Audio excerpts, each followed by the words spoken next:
하나님의 은혜가 충만하길 간절히 축원드립니다.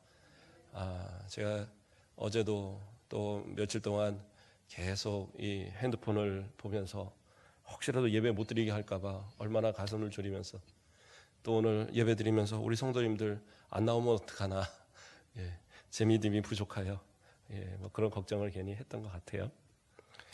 막 고민을 하면서 오늘도 우리 김진희 집사님이 뭐 서류 하나 시청에서 갖다 드리래요. 그러면서 그 밖에서 받으셨다고 들고 들어오시더라고요. 근데 뭐 별 얘기는 없고 그냥 우리 예배 잘 이렇게 간격 잘 지키고 인원 제한해서 이렇게 드리라. 그래서 여기 못 들어온 분들은 저 밑에서 지금 예배를 드리고 있을 텐데, 그래요. 뭐 우리는 이미 잘 지키고 있으니까 문제될 건 없어요. 근데 우리 장로님 기도하신 것처럼 우리가 다 건강하게, 그렇죠? 이 코로나가 다 종식될 때까지 좀 건강하게 이 겨울도 좀 보내고, 그렇죠? 나중에 빨리 주사 이거 맞을 때가 돼서 다 같이 주사 맞고 좀 마음껏 예배 드렸으면 좋겠다. 그런 생각입니다. 그래요. 오늘 말씀으로 우리 함께 은혜 받겠습니다.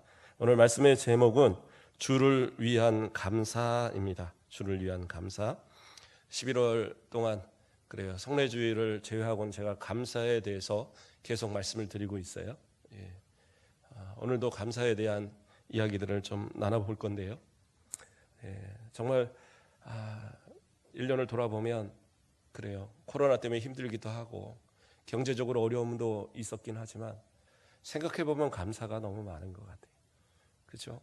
이렇게 건강하게 지켜주심도 감사하고, 가뭄의 때에도 우리로 인하여 굶지 않게, 그렇죠? 일용할 양식을 채워주심도 감사해요.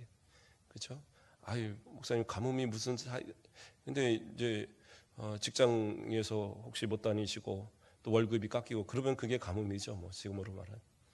이런 때에 어쨌든 또 하나님께서 일용할 양식으로 채워주셔서 이 마지막 달, 마지막 달 그러니까 12월 남았는데요.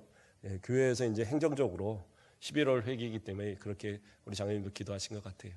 어쨌든 뭐 12월 한 달이 더 남았든 그래요. 이 한 해를 마무리하는 이 시점입니다. 하나님 앞에 감사의 제목들을 좀 찾아보는, 나에게 하나님이 어떠한 감사할 제목들을 주셨는가 한번 돌아보는 그런 이 나머지의 기간들 되기를 바랍니다. 오늘 말씀에서 중요한 키포인트는 기본이란 말입니다. 기본이라는 말을 어느 때 쓰십니까? 기본이란 말을. 우리 성도님들 기본이란 말을 쓰시잖아요. 뭐 좀 말 안 듣는 사람들 있으면 기본이 안 됐다 막 이러면서 혼을 내기도 하고, 그렇죠? 뭐 공부 열심히 하는 사람들한테도 항상 하는 얘기는 기본에 충실해야 된다. 뭐 이런 얘기들을 합니다. 기본이라는 건 참 중요해요. 제가 음대를 다녔었잖아요. 신대원을 나오고 그 다음에 음대를 들어갔는데, 그냥 처음부터 다 4년을 다녔는데 음대에 들어가 보면 이 기본이란 말이 딱 이렇게 실감이 납니다. 음대를 들어가는 데는요 그렇게 어렵지 않아요. 자기의 좀 이렇게 재능이 있는 사람들은 조금만 연습해도 돼요. 왜냐하면 노래 한 두 곡 학교마다 틀립니다. 어느 학교는 이제 시창을 보는 경우도 있고 또 뭐 그 아리아나 이런 걸 요구하는 경우도 있는데, 대부분은 가곡 두 개, 이태리 가곡, 독일 가곡 이런 거 정도 이제 시험을 봐요. 그러면 이거 정말 바짝 해서 몇 달 준비해도 실력이 그냥 워낙 재능이 있는 사람들은 돼요. 그래서 이제 웬만한 좋은 학교들도 합격을 합니다. 그런데 문제는 뭐냐 하면 학교에 들어가서가 문제예요. 들어가서 여기 공부를 쭉 하다 보면 여기서 이제 확연하게 차이가 납니다. 예고 나오고 이렇게 뭐 한 몇 년씩, 또는 뭐 일반 고등학교를 나오더라도 몇 년씩 이렇게 준비한 친구들은요 정말 그 성장 속도가 되게 빨라요. 확확 늘어납니다. 그런데 그렇게 단기간에 속성으로 한 사람들은 기본이 없으니까 와서 뭔가 이게 배우는데도 항상 늦습니다. 그 안에서 보면 노래만 배우는 게 아니에요. 시창, 뭐 청음, 화성학, 뭐 대입법, 뭐 배우는 게 되게 많은데 우리가 이제 기본적으로 알 것 같지만 하나도 모르는 내용들입니다. 그런 내용들을 따라간다는 것 자체가 힘들고, 그리고 노래하는 것도 마찬가지로 그렇게 단순히 조금만 외워서는요, 그렇게 속성으로 외운 사람들은 교수님이 다 그걸 가르쳐줘야 되는 거예요. 가면은 자, 이거 이렇게 읽으세요. 이렇게 따라 불러보세요. 근데 그렇게 대학은 그렇게 가르치지 않습니다. 자기가 다 연습해 와갖고 그거 가지고 점검 받고 교수님은 그래 됐어. 그럼 끝나더라고요. 예. 좀 더 해. 그럼 끝나요. 예. 정말 자세히 가르쳐주는 선생님들은, 교수님들은 정말 좋으신 분들이고, 대부분이 그렇게 안 해요. 그럼 못한다 어떻게 해요? 승질 확 내면서 이렇게밖에 못해 나가, 그럼 끝나요. 참 쉽게 가르칩니다. 근데 자기가 그런 어떤 이게 속성으로 배운 사람들은 기본이 없으니까 잘 늘질 않아요. 또 어떤 사람들은 자기 겉멋이 들어있는 사람들이 있습니다. 그래도 노래 좀 한가닥 한다는 사람들, 그래서 나도 음대 가야지 하고 온 사람들은요, 잘 또 늘질 않아요. 왜냐하면 잘못된 습관들이 있어요. 습관들이 생기면 이걸 고치는 게 참 힘듭니다. 나는 똑바로 부르는 것 같은데 계속 틀렸다고 그러거든요. 뭐가 틀렸냐고 설명을 해줘도 잘 몰라요. 예. 왜냐하면 그 잘못된 습관 때문에. 그래서 4년이라는 시간이 지나고 나면 확연하게 달라집니다. 그 실력에 있어서. 물론 그 안에서도 피나게 노력을 해서 나아지는 사람들이 있을 수 있지만, 결국에는 처음에 그런 어떤 기본이 안 돼 있는 사람들, 그리고 그 기본을 갖추지 못하면 끝까지 성장을 못해요. 하물며 우리 그리스도인들은 어떨까요? 그리스도인들한테도 기본이 있단 말이에요.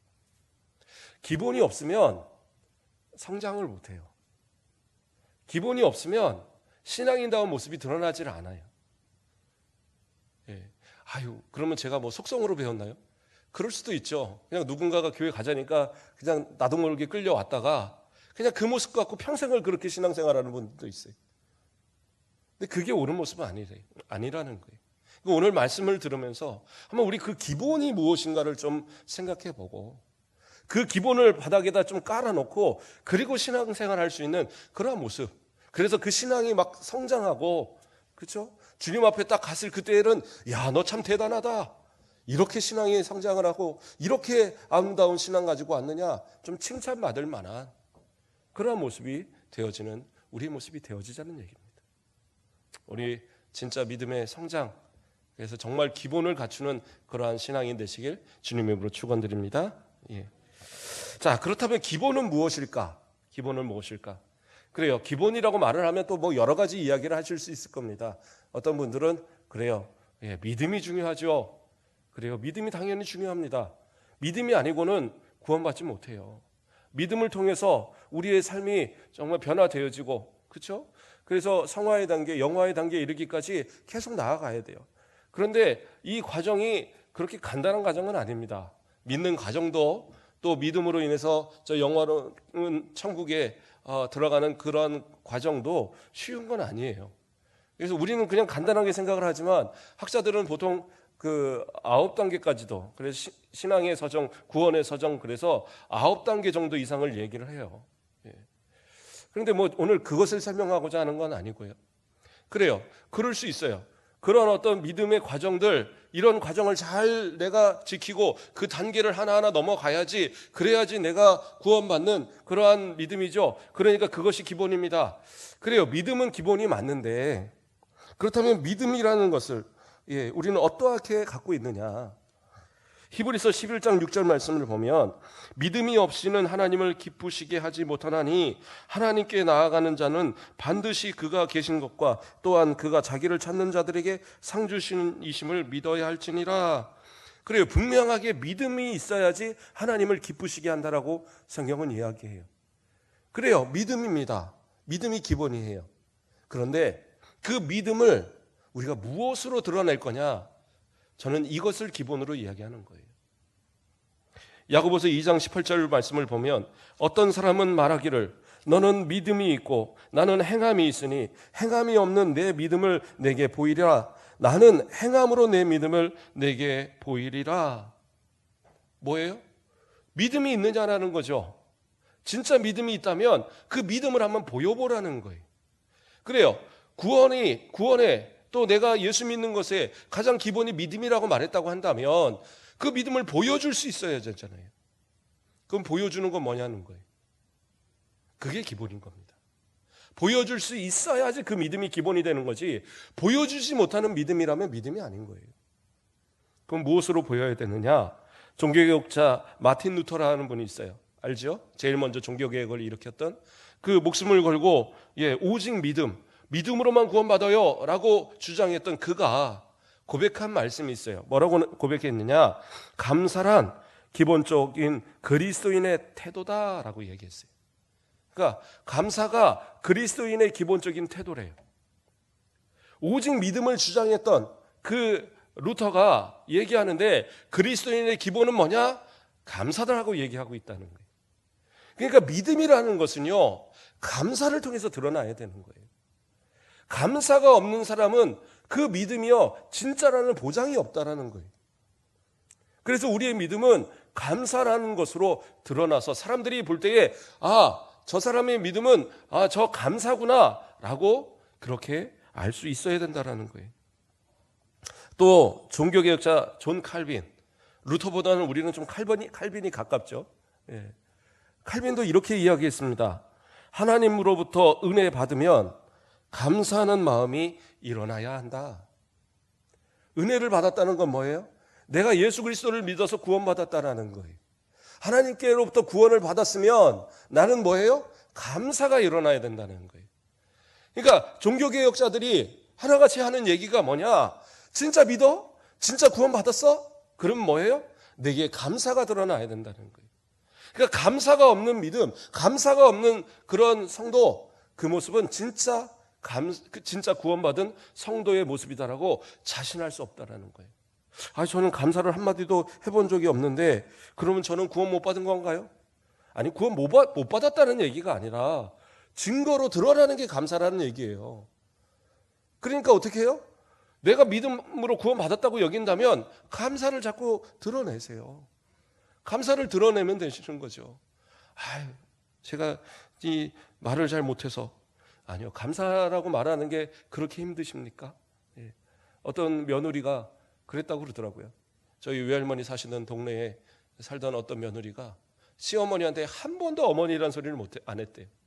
그러니까 그 시어머니는 며느리한테 어머니 소리 한 번 듣는 게 평생 소원인데 어머니 소리를 안 하는 거예요.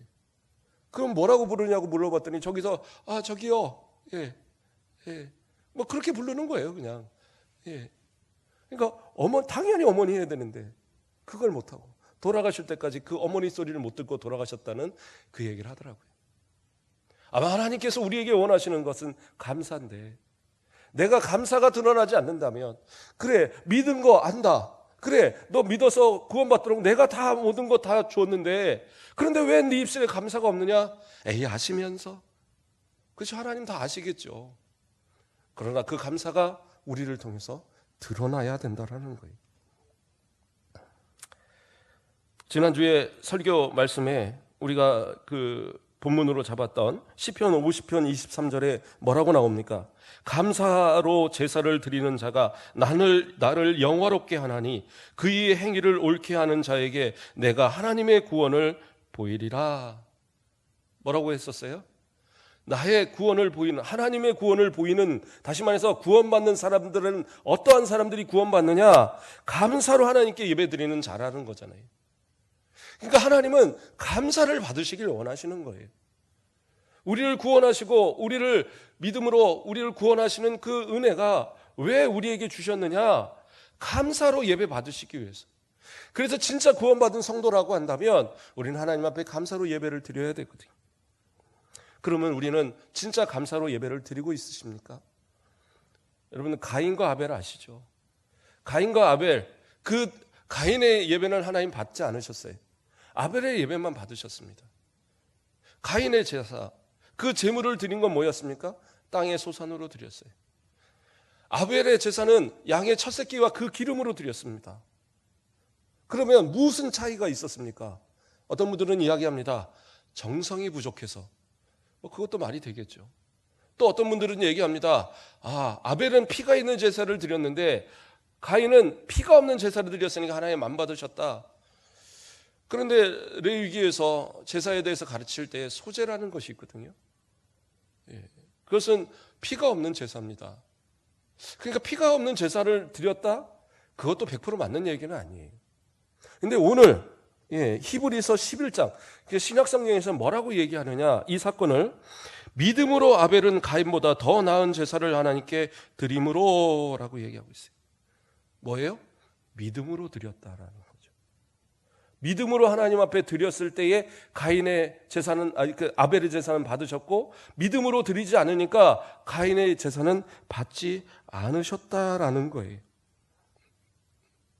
자, 레위기 22장 29절 말씀을 보면, 너희가 여호와께 감사의 제물을 드리려거든 너희가 기쁘게 받으심이 되도록 드릴지니라.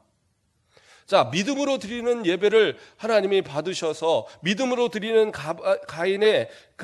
믿음으로 드리는 아벨의 제사를 하나님 받으시고 믿음이 없는 가인의 제사를 받지 않으셨다고 히브리서에서 얘기했는데, 레위기에서는 다시 뭐라고 얘기했어요? 여호와께 감사의 예물을 드리려거든 기쁘게 받으심이 되도록 드리라. 하나님이 기뻐 받으시는 예배, 하나님이 기뻐 받으시는 예물, 그것은 뭐예요? 기쁨으로 드리는, 감사로 드리는 그 예물, 그것이 믿음의 예물인 거예요. 그러니까 다시 말해서 아벨은 감사로 예물을 드린 거예요. 그런데 가인은 아벨과 다르게 감사로 예물을 드리지 못한 겁니다. 그 차이인 거예요. 그러니까 믿음이라는 것은 뭐예요? 감사로 보여줄 수밖에 없어요.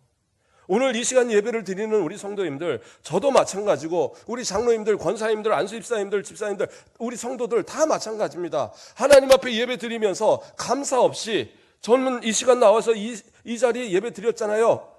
그건 하나님 받으시는 예배가 아니에요. 똑같이 예배를 드렸어도요, 누구 예배는 받으시고 누구 예배는 받지 않으세요. 어떤 사람의 예배는 가인의 예배고 어떤 사람의 예배는 아벨의 예배라니까요.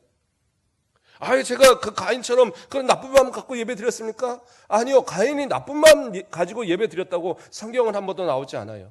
뭐라고 나와요? 믿음으로 예배 드리지 않은 거예요.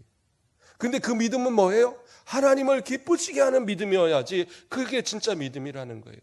그렇게 드리지 않는 그 예배, 그렇게 드리지 않는 예물은 뭐예요? 하나님이 기뻐 받으시는 예물이 아니에요.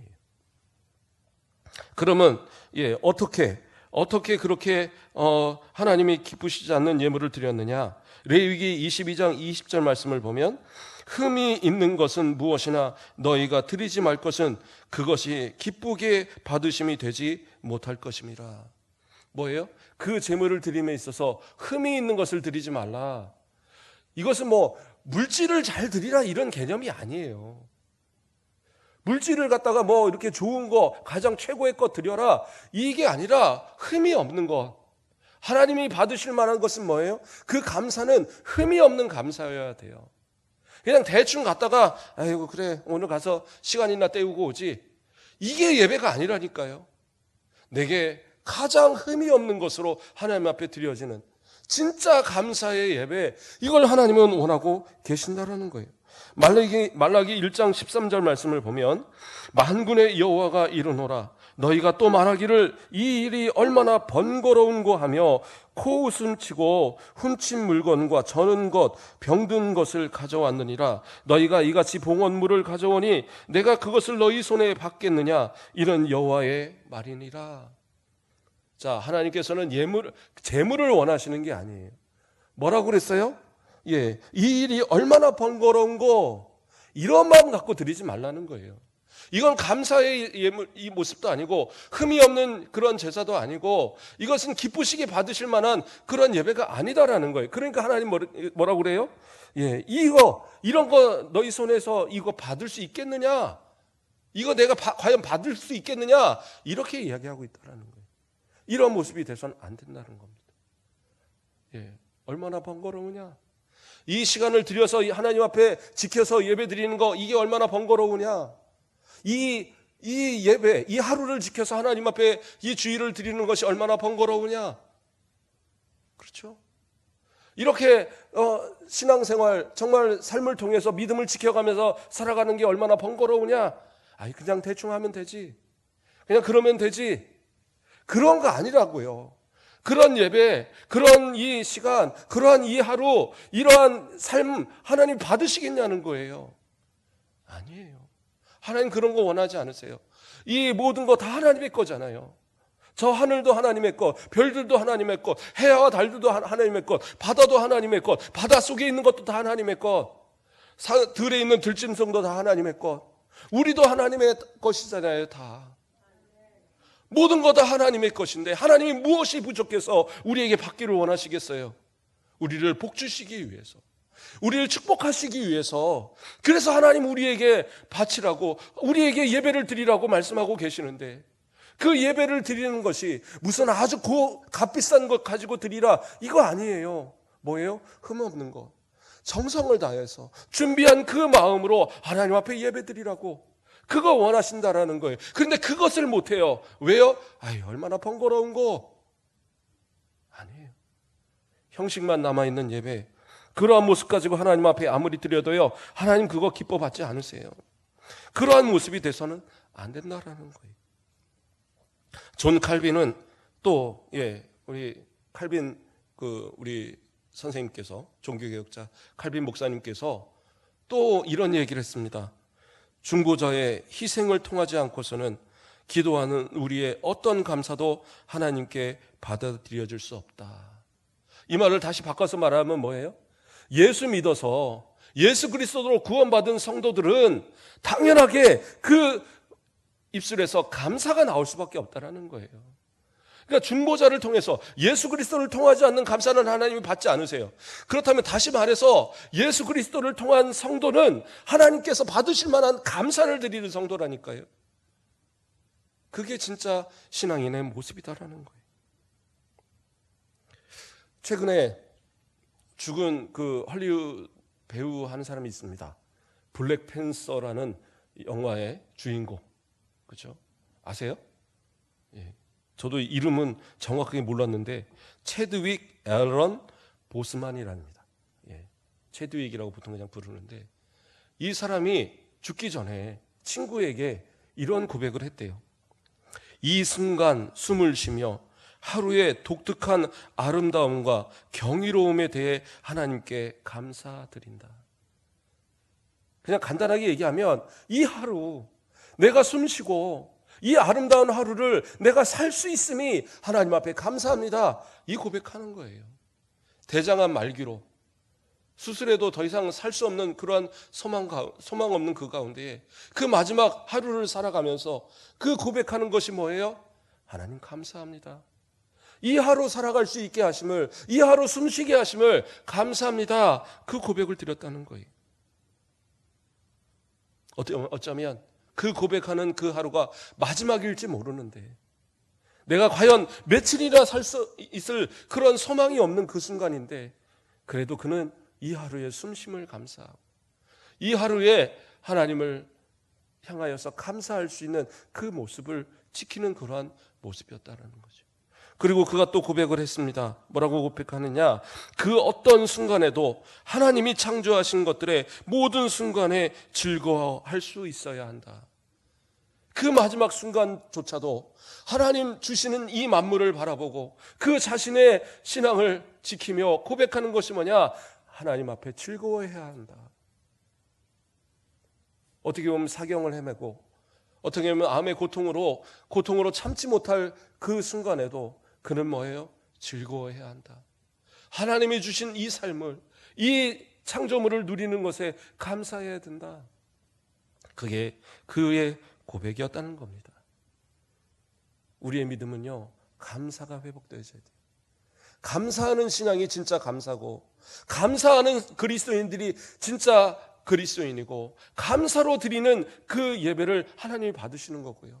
우리가 하루하루 살아가는 이 순간순간이 감사여야지만 그 감사를 하나님이 기뻐하시는 그 하루의 삶이 되어지는 거라니까요. 우리에게 만약에 하루의 삶이 주어진다면 우리는 어떠한 하루를 보내시겠습니까?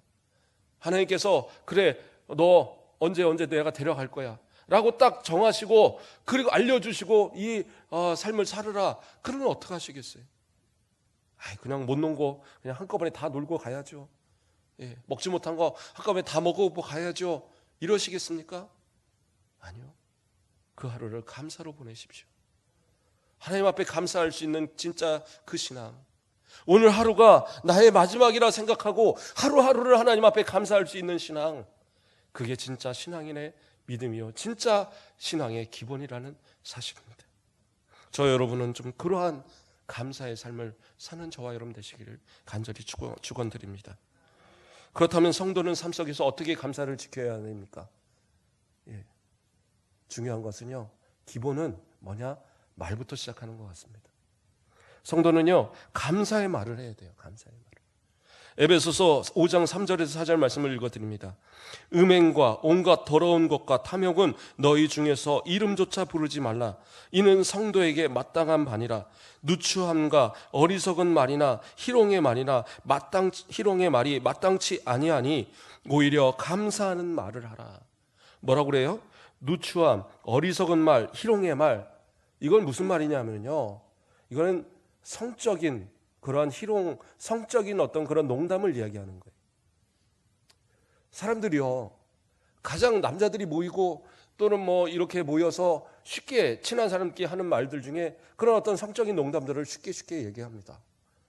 그거 별로 좋은 거 아니에요. 요즘에 그렇잖아요. 카톡 뭐 이런 데다가 그런 성적인 농담 막 함부로 올렸다가 여러 사람 구속 듣죠. 그래갖고 몇 년씩 살고 있습니다. 자랑하듯이 자기네 잘못한 그런 성적 그 범죄까지도 막 올렸다가 다 잡혀갔어요. 옛날에는 여직원들한테 막 그 직장 상사들 성적 희롱들을 한 번씩 해도 그냥 괜찮은 것처럼, 지금은요, 머리카락 참, 머리카락 결이 좋네. 이것도 다 성추행으로 다 걸립니다. 함부로 말하면 안 돼요. 큰일 나요. 하물며 하나님의 사람들이 입에서 그런 농담들 함부로 하지 말라는 거예요. 그럼 우리는 어떤 말을 해야 되느냐? 뭐라고 나와요? 오히려 감사의 말을 하라. 어떤 세상적인 농담들, 그건 우리에게 마땅한 것이 아니에요. 마땅치 아니하니 오히려 감사의 말을 하라. 그러면 우리는 어떻게 해요? 감사의 말이 우리에게 습관처럼 되어 있어야지. 그게 그리스도인들의 기본된 모습들이라는 거예요. 감사의 말이. 얼마나 감사하고 사십니까? 우리 사랑하는 아내에게 감사한다는 말 해보신 적 있습니까? 밥을 차려줄 때에 아이고 여보 감사해요. 나 같은 이렇게 부족한 사람한테 이 맛있는 진수성찬을 차려주시다니. 해본 적 있으세요? 저도 없는 것 같아요. 이 말씀을 준비하면서 회개했습니다.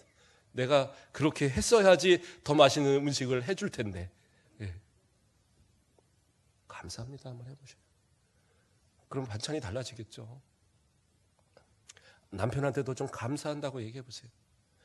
쥐꼬리 같은 월급 이렇게 생각하지 마시고, 나를 위해서 이렇게 수고하시다니, 우리 가정을 위해서 이렇게 수고하시다니 감사합니다. 오늘 하루 수고하셨습니다. 인사해 보세요.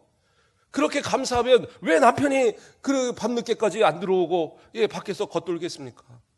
들어오면 맨날 바가지 긁으니까 안 들어오죠. 감사를 표현하세요. 자녀들한테도 감사한다고 한번 표현해 보세요. 이렇게 늦게까지 공부해 주다니 감사해. 아니 뭐가 감사해? 아니야 감사해. 그러면 그 아이가 공부 안 하겠어요?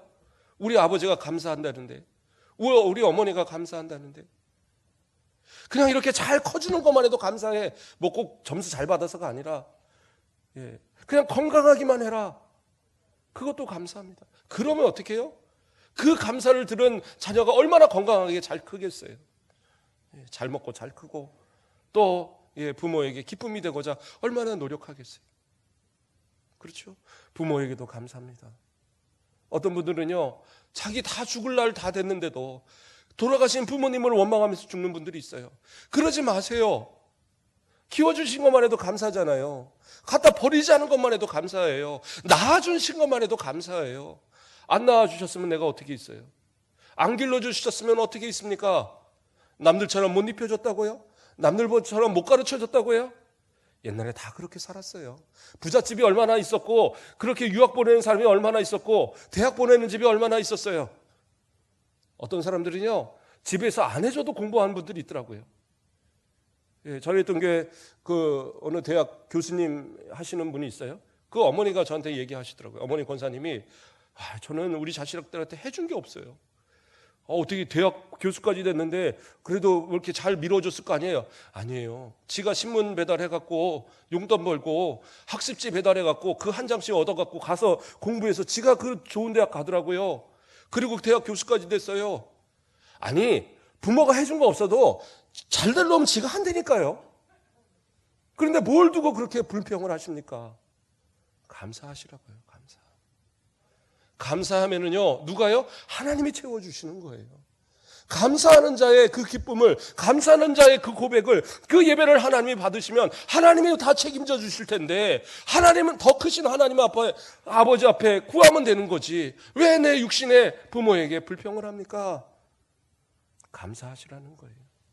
감사하시면 그 감사가 진짜 하나님이 받으시는 우리의 삶의 모습. 그래서 그 감사를 통해서 나아가는 그 모습이 진짜 그리스도인들의 삶의 고백, 그 말을 하나님이 기뻐 받으시는 삶의 제사라는 사실을 우리가 깨달아야 된다는 사실이에요. 우리의 말로서, 이 감사의 말로서 하나님을 기쁘시게 하는 저와 여러분의 모습을 되기를 간절히 부탁드립니다. 한 가지만 더 살펴보겠습니다. 감사는 무엇이 되어야 되느냐? 고린도전서 10장 33절 말씀을 보면 나와 같이 모든 일에 모든 사람을 기쁘게 하여 자신의 유익을 구하지 아니하고 많은 사람의 유익을 구하여 그들로 구원을 받게 하라. 뭐라고 그래요? 진짜 구원받은 성도는요, 나를 기쁘게 하는 것이 아니라 다른 사람을 기쁘게 할 수 있어야 돼요.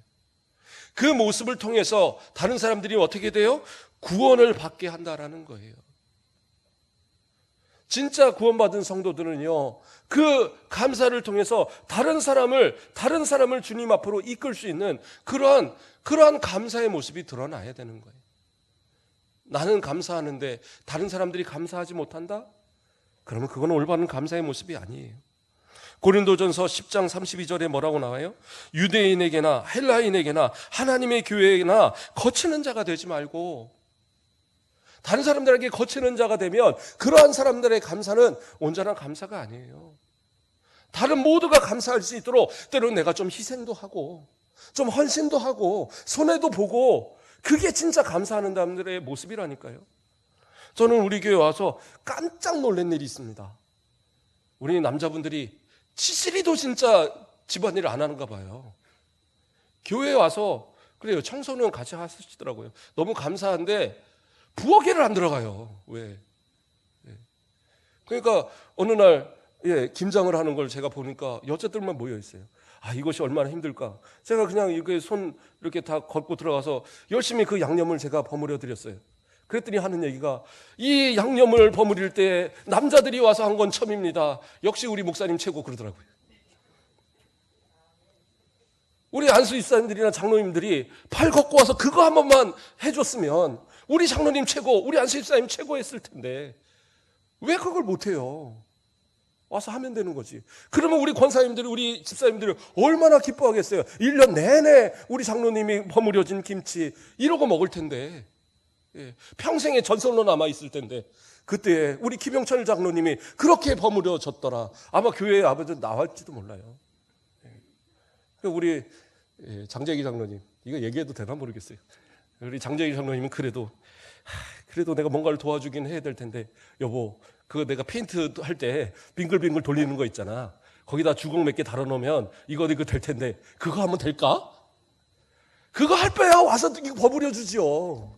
그 무거운 걸 어떻게 여자들이 들고 합니까? 차라리 손으로 하고 말지. 제가 우리 장로님들 디스하는 게 아니에요.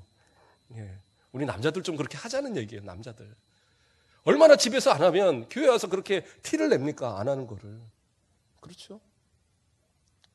주방에서 밥은 그래요. 우리 남자들이 잘 못해도 교회 주방 설거지는 좀 와서 도와줄 수 있잖아요.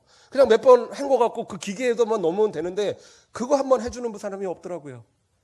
그렇다고 제가 오전 예배 설교 끝나고, 물론 지금은 식사를 못하고 있지만, 제가 가갖고 그거 해갖고 해야 되겠습니까? 그럴 수 없잖아요. 우리 저를 대신한다 생각하고 우리 안수 집사님들 좀 하면 좋을 것 같아요. 가서 내가 한번 도와주겠습니다 하면 되죠. 이젠 제 나이가 많아서, 제가 전에 있던 거기는 70 이하는 많은 것도 아니에요. 그럼 70 이하는 이남자인데 그분들 가서 설거지해요 다. 예, 도시는 다 그래요. 여기 시골이라서 그런가? 우리 시골 아니잖아요, 순천. 예, 그래도 이 전남에서 도시인데 도시다운 모습 좀 가져야죠. 이렇게 얘기하니까 왜 남자들만 자꾸 디스합니까? 여리 여자분들 수고하니까 하는 얘기예요.